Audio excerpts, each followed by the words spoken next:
Today's daily recap is for BTG, Beyond the Gates, Friday, May the 16th, 2025. Well, everybody, now when this happened, I shook my head and it actually kind of pissed me off. Ted shows up to Dana's place again,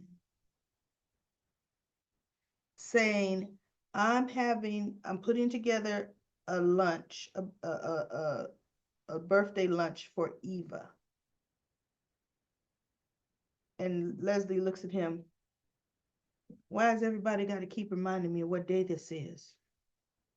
And he kind of looks at her and he goes, and I wanted to invite you. As soon as those words came out of his mouth, I said, now, wait a minute. Why would the writers write something like that? Okay. And last I checked, the head writer's black.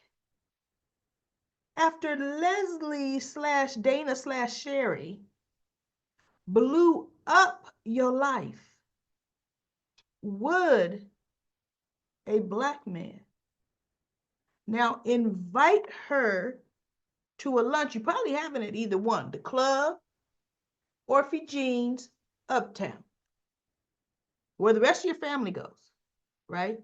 Would you invite the woman you slept with, the mistress, to this event? Especially since she was instrumental in setting your wife up and humiliating her publicly, as well as you. Now, remember all the other encounters that the old actor playing Ted, except for this last time they had him go over, which was stupid. Um, he was very hostile to her, right? This Ted is sympathetic to her, right? Almost like, I'm remembering what I was attracted to. Are you out your doggone mind, man? The woman is crazy. And so he goes, because it's Eva's birthday, he wanted to invite her mother. Really, is what that was all about. But no, you don't. In this circumstance, no, you don't. He told her, I don't want to infringe on what you may already have planned for Eva today. She goes, I ain't got nothing planned for her today. He says, this day is a blight. Oh, she went and talked about it, something awful, how she hated looking in her little girl's eyes because it reminded her of him and she loved him and he abandoned her. And this day always reminds her of the pain that he wasn't there. Oh, my goodness. And he said, I never believed that a parent can be such a monster to a child, right? Their own child. And she looked at him and something she said that like, you better believe I can, right? She turned her back on me. And Ted is just looking at her. So then Leslie, because see, she could flip a switch in a heartbeat. Don't think I don't love my child. I love my beautiful girl. Then she looks at him. 6 pounds, 4 ounces is what she weighed. She sits down on the couch. Now the theatrics begin. She came in the middle of the night. And he's looking, he now sits on the end table, and I thought, you fool, right? And he's listening to her tell the story, like, popcorn? Huh? And what happened? Was it C-section? Was it natural? Okay. And so at one point in the conversation, Leslie leans up and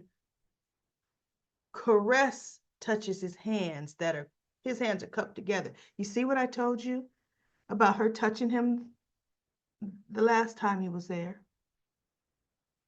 Now she's touching him again. See, and he's not flinching, not one time.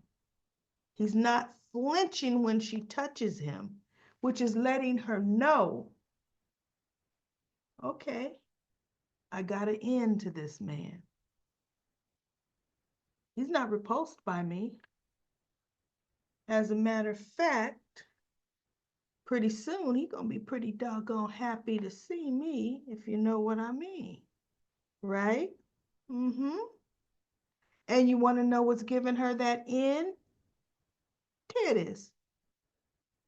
Because when she put her hands over his, she says, we are giving you an opportunity, Teddy, to make this right. You getting a second chance to choose me and Eva this time. And he was just looking at her. I said, see, you better cut that. Should have never let it get, you should never be comfortable with her. You should never actually walk through or across her threshold. As a matter of fact, doggone it, that's what cell phones are for. I don't know about y'all, but I use my cell phone, right? I don't come on over there. So I was like, you know what? If they make those two kiss, I don't think they'll make them sleep together, but she's going to kiss him and he's not going to stop her. I'm going to be pissed. And if that happens, Ted doesn't have he wouldn't have the character that I would think he would have. Okay. Nope. You spending more time running after Dana than running after Nicole. Because I know, Ted, you're not mistaken what Bill said. You better get Dana in check. That didn't mean go date the chick. That didn't mean that. That don't mean there's just not on no planet would I be caught sitting at my daughter's birthday lunch with her mama there. She's not a kid. Eva's an adult. See, because no matter what, I want to know you, daughter dearest, that I didn't know I had. I want to get to know you. But your mama, mm-mm, mm-mm. Because your mama's vicious, vindictive, and crazy. See, there you go. They'd be under no uncertain terms. And it would be, I wouldn't want Nicole to get the wrong idea. Which exactly what there'll be somebody or somebody's in that Dupree slash Hamilton slash Richardson family is going to see this birthday lunch. And if Dana's behind is sitting there, that's disrespectful to Nicole. Don't agree with that. Don't agree with it at all. Matter of fact, how many people? No less, no, Eva. How many? Not many. How many that know her that want to come to a birthday lunch? Not many. Now, Ted is staying in a nice hotel. None of them eat at that hotel. Have it at the hotel Ted's staying at. That's where you have it. You don't have it nowhere where all the other family goes. Not this year, buddy. Not this year. Next year, maybe.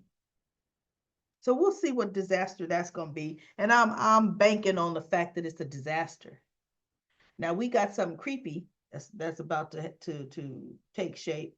First, thought this creep that's following Vanessa around. See, she did some kinky, probably S&M sex with this guy because he loved what she did. Did with her foot. Okay, we don't know what she did with her foot.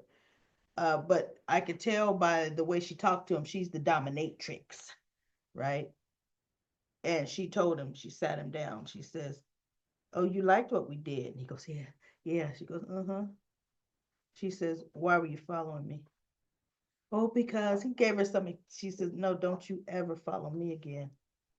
She says, and it's, "Yes, ma'am." Yes, ma'am. And he goes, "If you ever," she goes, "if you ever want what happened between us to happen again, you'll wait for me to call you. Now, I may or I may not call you, but you're gonna wait." "Yes, yes, yes." And she goes, "Now get out of here." Now when I first saw him, I thought, okay, is that the guy that was stalking Jan, Ashley's mother? Right? So I went back to that day, and no, different guy. That other guy had all kind of facial hair, face looked different. So it is a different guy that's doing that.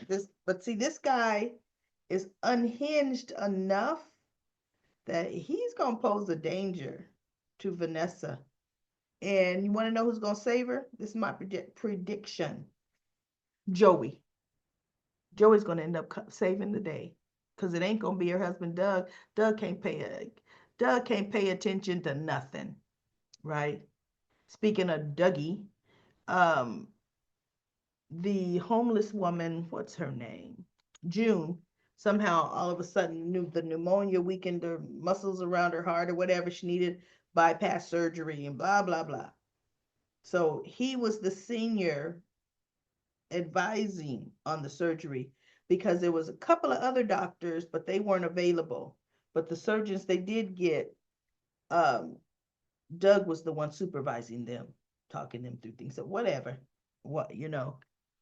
Um, anyway, guess what he ends up walking into? That back room. Now, mind you, Danny and her friend, I forget that friend's name because they don't have her on enough, ex Dixie, they're playing poker and they're winning. Whether the dealer's letting them win, because beginners, they let you win the first time, but you come back to clean you out.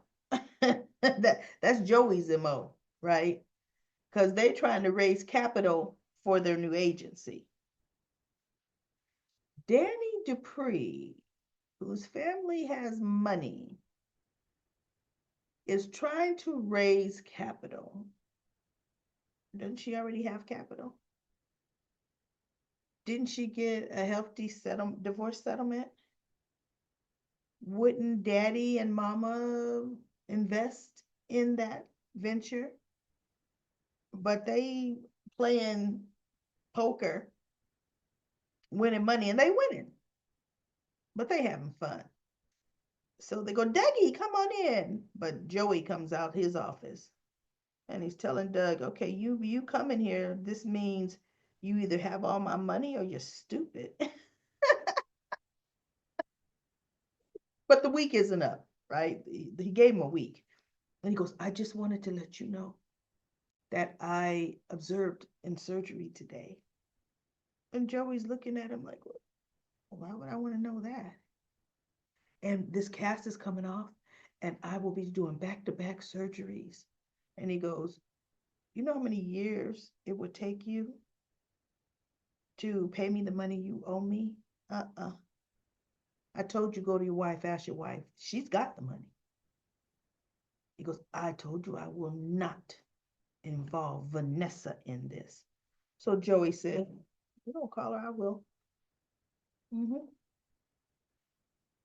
So anyway, I saw scenes for next week. It shows Doug walking in on Joey talking to Vanessa, and he's just looking like, "Oh no, is he gonna tell him on it?" Well, whatever you need to be told on. And then Cat runs to Jacob, and she goes, "I got proof. I got proof on who ran Laura off the road." So she plays him the recording where she's telling her, "So you admit Eva ran Laura off the road." And led the part where Leslie saying, "You figured that out." As or wait, she goes, "You got that right." as well as you got everything else right. See, she wasn't really listening. Like Jacob said, that she could say she was being sarcastic because she was. Kat hasn't had everything right. The only thing Kat had right is Eva was up to something. That was it, right? So Leslie was taunting her like, yeah, Miss Sleuth, Miss Nancy Drew, Miss Kit Kat Brat, you about as right as you always have been. See, when you say something sarcastic like that, no, they not telling you. Because she said, why would I even testify against my own daughter? But in the scenes, it did show Jacob going to Leslie's house. And look, Leslie's having herself a good old time. This is what I'm saying. That's not, she's not that girl, that woman, that young lady's mother. She's not. She was on the couch watching a horror film, just flipping back and forth. Woo, woo, woo, don't go. Not a care in the world. Because she's sitting up there running rings around everybody else and really running rings around Ted. Now, with this Ted, everybody, how you feel about the? Oh, today's product placement was tied again. Hey, um, how do you feel with this new Ted? She's not going to be calling him Teddy Bear because the other actor was more built, you know, what stauncher, broader. You could say Teddy Bear. This one is just Teddy, Teddy, Teddy. you know, he just Teddy. He ain't Teddy Bear, right? That was because he just I don't know. I want to see what way he's going to take the character of Ted, but this being sympathetic and being led into situations, I'm not liking that. And I'm not liking that at all. Now, Nicole brought Vanessa over and telling her she wants to sell that house. Ted ain't there no more. Kids go, I'm gonna sell the house. Don't need it. And Vanessa flat out, nope, we ain't doing that. you know, mm-mm. She goes, after a year, she goes, why is everybody talking about a year from now? She goes, no. She says, Nicole, you don't make this emotion, I mean, decisions like this out of emotion. You give yourself some time. She said, in a year, if you still want to sell this house, oh, I'm going to happily sell it for you, make a fortune in commissions, and then you and I could go on a month-long vacation. But as for right now, no. And so Nicole's like, what would I do, you know, without a friend like you? She goes, you don't have to know because I'm here and I'm staying, right? And I ain't letting you sell this house. So that was good that Nicole um talked her out of that. I mean, Vanessa talked her out of that. And then the nothing scenes where Smitty, he goes and talks to Nicole about Martin not wanting to run for president, as if that was a real Martin. Well, they don't know Martin has skeletons in his closet. They don't know. Okay. Um, but she was wondering why. She was saying, I hope he's not giving up his dream for what happened to me. And then Martin calls Bill to meet him at Orphe Jean's. Saying, what did you mean? You wanted me to tell Martin blah, blah, blah. What is that supposed to mean? And so Bill looks at him and says, so I guess you didn't tell your husband. Or I guess you feel he got something he's hiding from you. Is there trouble in your marriage? And he goes, no, there's no trouble in my marriage. But I wanted to know, what do you mean? He goes, I have friends in high places. I could be beneficial to Martin, and Martin could be beneficial to me. That's what I mean. He goes, but as far as anything else regarding your husband, you better go talk to him and leave me out of it. And Bill gets up and he leaves. So that's it, everybody. That's all that happened on Beyond the Gates. I will be back tomorrow. Hey, you know what, everybody? Beyond the Gates, folks, tomorrow, this is for GH though, live stream on YouTube. Saturday, May 17th at 5 p.m. Pacific time, which is 7 p.m. Central time, which is 8 p.m. Eastern time.